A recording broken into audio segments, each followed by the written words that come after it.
My name is Bruce. Jenny, I live in Southeast Alabama here in Dothan.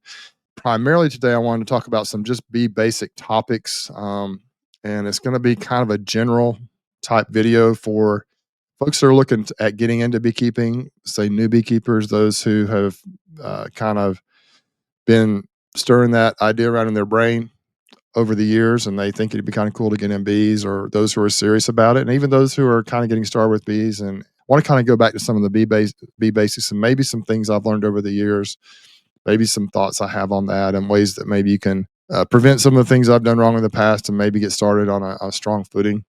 So this is going to be real basic stuff, and it's going to be my opinion, and hopefully it'll be helpful to somebody out there. I'd like to go into the next topic I'd like to talk about is uh, basic things needed to get started with bees. What do you have to keep bees? First of all, I would say you have to have protective gear. I think that's important. Now, some people work their bees without any protective gear, and that's fine.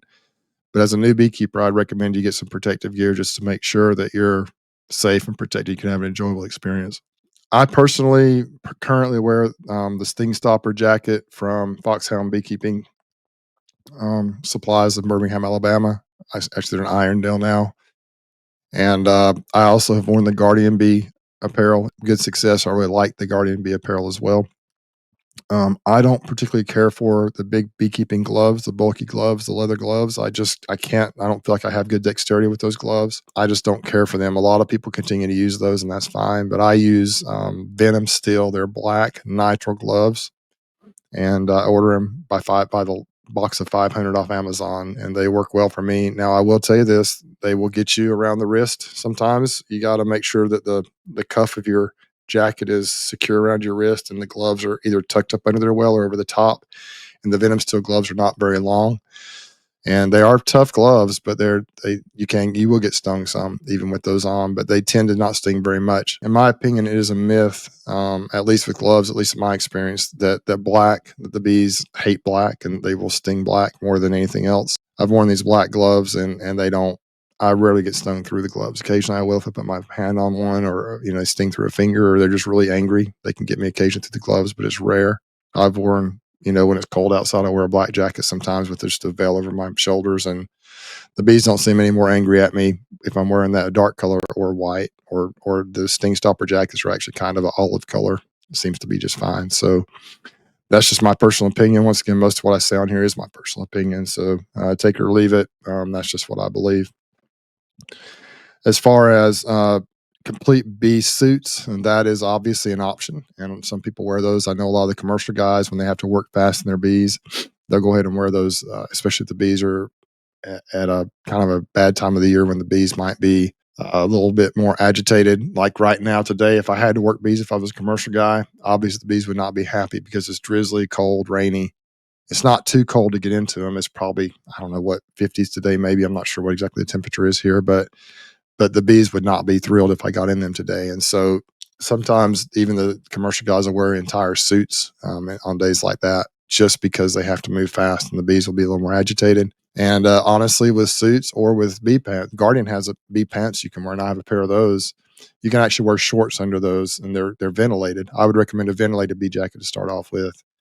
And the bee, because it's cooler, it allows air to ventilate through the jacket or the pants. And if you can wear shorts with those bee suits on, with the ventilated bee suits on, or the bee pants on, and the bees can't get you, and it really helps them to be a little cooler than wearing a long jeans or pants, and they work well. So I'd also recommend, if you're gonna, I like to wear boots. I wear just my regular tennis shoes a lot of the time, but if it's going to be a time when the bees are pretty agitated, a lot of my bees are on pallets, then they'll get you around the ankles, and it's a good idea to wear boots, and especially if you got the bee pants, the bee suits on, that'll help keep the bees from getting up into your legs and getting you that way. So just a thought that you can do there.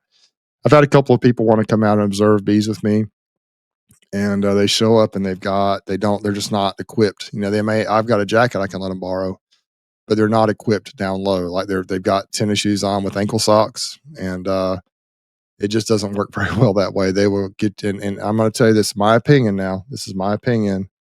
Ankle stings right around your ankles are just some of the most painful stings you can have. At least in my particular experience, I'd really get stung almost in the face than in an ankle. It's just so painful. And when you're walking on your ankles and they start to swell up, it can be quite miserable. So, just a thought there, just a little bit of advice of what I would do.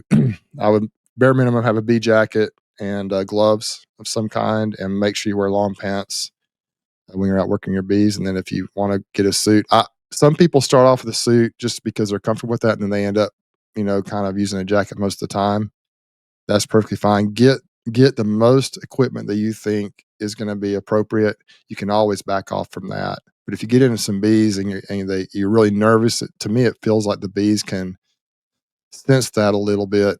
They'll be a little more, they'll get after you a little bit, and obviously if you're not used to being stung, it can make you a little bit tentative and nervous, and it can just turn into just a crazy thing for you, and it might be miserable. So don't, just make sure you're protected. Get out there, get the gear, get the things you need to be protected and safe.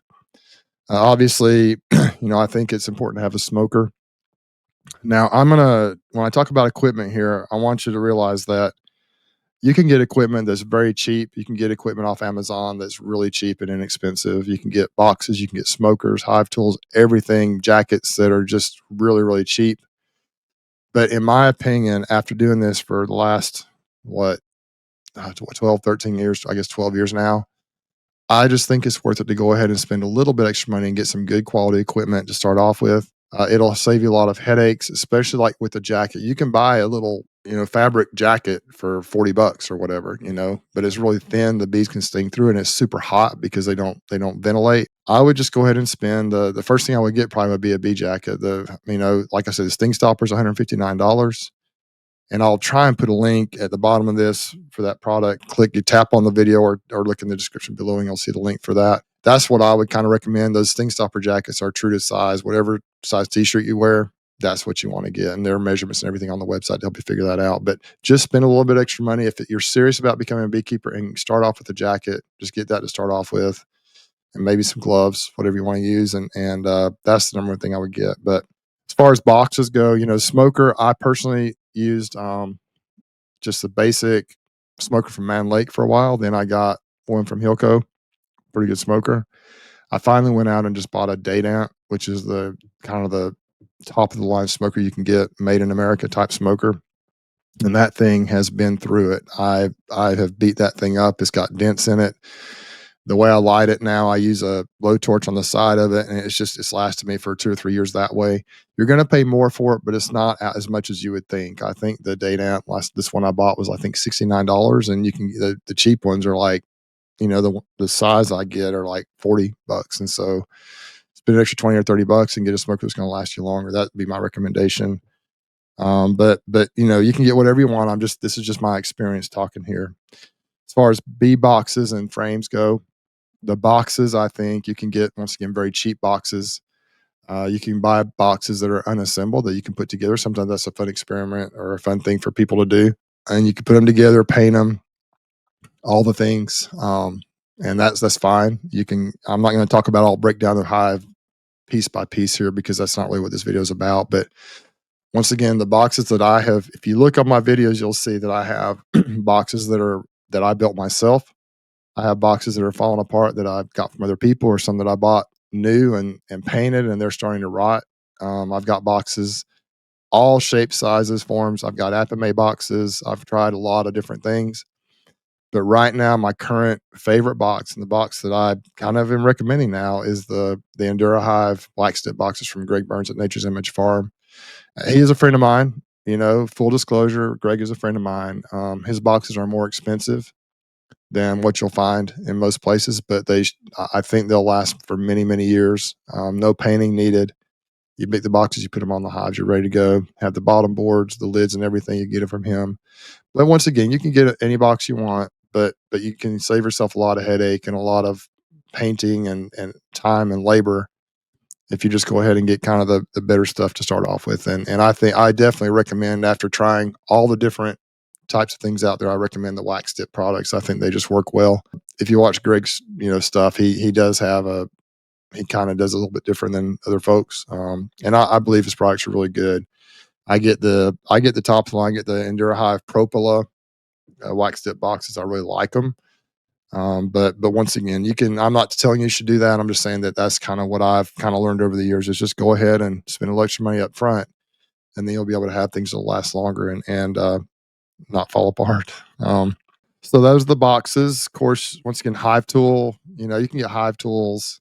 There are different styles. I might try a couple of different styles when you get started and see which one you like best. There are 3 or 4 different kinds, basic styles of beekeeping tools that you can use, Hive tools you can use.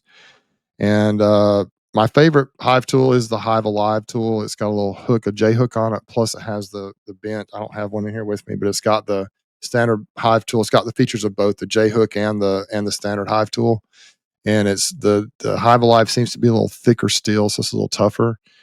But those are you can buy Hive tools. You can find them anywhere. So I think that's super important. So the main things you need to get started with bees, you need protective gear, you need a smoker, a Hive tool, and of course the hives, the actual hive bodies. I put my bees on pallets, but you need some sort of bottom board, and that's debatable. Whatever you want to do, screened or solid. I only use solid bottom boards. I don't really see the need to get screen bottom boards, but some people really believe in them, and that's something you got to kind of figure out. In your area, what people are using, what they like the best. You need, I personally, you can use deep boxes, which are typically used for the brood boxes in beekeeping, and then you can also get medium boxes or deep boxes for your honey. Some people run all mediums, some people run all deeps, and that's once again that's an opinion thing. If I were starting out now, and some people may disagree with me, but it's very possible if knowing what I know now, especially as I'm getting a little bit older, I might go with 8 frame equipment and I might go with deeps for the brood boxes and mediums for the honey, kind of like I do now with my 10 frame boxes. But the standard, more people use 10 frame boxes than others. They're probably a little easier to find, but you can get 8 frame equipment as well. It's lighter weight, and the bees do really like the 8 frame equipment, and they explode up through it. But a good type of bee will explode up through any type of equipment that you have.